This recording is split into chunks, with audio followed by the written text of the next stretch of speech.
चलो साथ में मिलकर कलाकंद बनाते। कलाकंद बनाने के लिए मैंने गैस को ऑन किया, फिर उसके ऊपर मैंने दूध को चढ़ाया। ये दूध गाय या भैंस के सोए हुए पहले दिन का होता है, समझ रहे हो? सोए हुए पहले दिन को इंग्लिश में क्या कहते हैं मुझे बताएं। अब इस दूध को मैं उबलने छोड़ूंगा।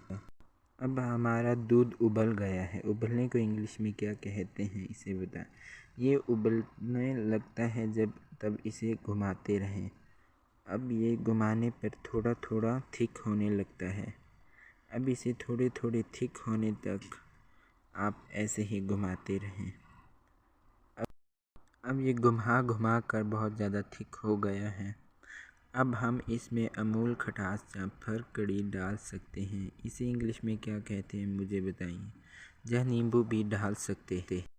अब हमने इसमें अमूल खटास डाल दिया है और ये ऐसा फट के ऐसा बन गया।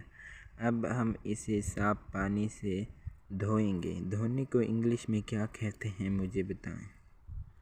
बिल्कुल साफ़ करके धो। अब हमने इसे छान लिया है और अब हम इसे धोएंगे अच्छी से। चलो अब ये धोकर हमने साइड में रख दिया है। अब हमें एक सिल्वर का पैन लेना है और उस पैन में तुड़का डालना है। तुड़के को इंग्लिश में क्या कहते हैं मुझे बताएं। और ये धोकर बिल्कुल मुलायम हो जाता है, इसलिए हमने धोया और इससे खटास भी निकल जाती है। चलो अब ये हमने घी डालना है। घी डाला और अब हम इसे थोड़ी देर गर्म होने देंगे। अब उसके बाद हमें इसको घी के बीज डालना है। घी के बीज डालने से इसमें फिर थोड़ा सा हमें दूध भी डालना है।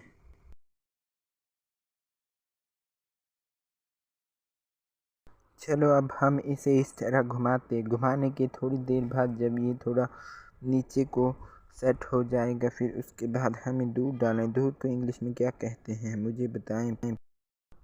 अब ये इस तरह उबल रहा है। इसमें हमने दूध डाला है और आप शुगर भी ऐड करो। शुगर और दूध डालने के बाद अब हम इस मिक्सर में इसे पीस लेंगे, जिससे ये और भी मुलायम हो जाएगा और नरम केक की तरह बनेगा। चलें पीसते हैं। मिक्सर में ग्राइंड करके अब ये ऐसा बन गया है। कुछ जो मिक्सर में बचा है उसे भी हम इसमें थाली में डालेंगे।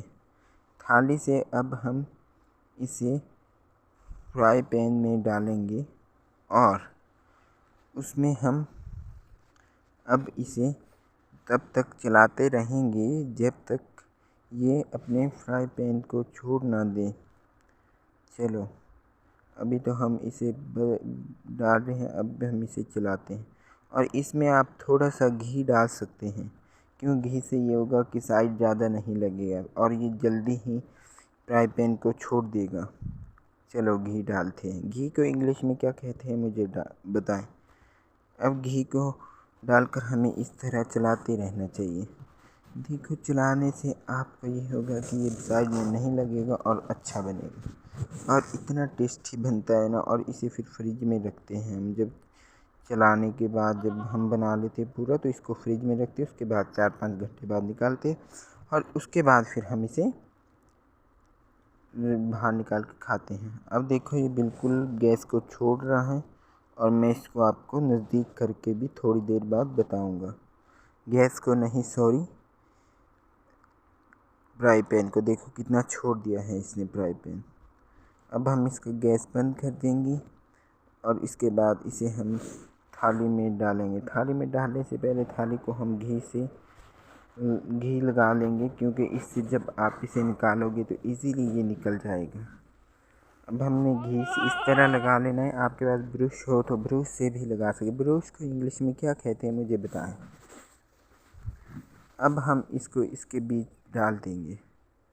इसके बीच डालकर और फिर हमें इसे अच्छी तरह से सेट करना है। आप चाहे तो केक मेकर में भी डालकर इसे प्लानिंग बना सकते हैं और इसे डेकोरेट कर सकते हैं। लेकिन गाइस मुझसे एक मिस हैपनिंग हो गई है कि मैंने इसका लास्ट टेक लिया ही नहीं जब ये बनकर रेडी होता है खाने के लिए। वैसे बनकर तो ऐसा ही रेडी होता है, बट ठंडा खाने में बहुत मज़ा आता है। चाय के साथ आप इसे एंजॉय कर सकते हैं सर्दियों में। अब हम इसे डालकर अब हम इसे बिल्कुल अच्छे से बनाएंगे। अब हम इसे बहुत ही अच्छे से पोथेंगे, मतलब बस सेट करेंगे। और जो मैंने 4 से 3 डेज़ बोला था उसके बदले 4 से 3 आवर्स लेना है। आवर्स को हिंदी में क्या बोलते हैं मुझे प्लीज़ बताएं। अगर वीडियो अच्छा लगा हो तो please like, subscribe and share.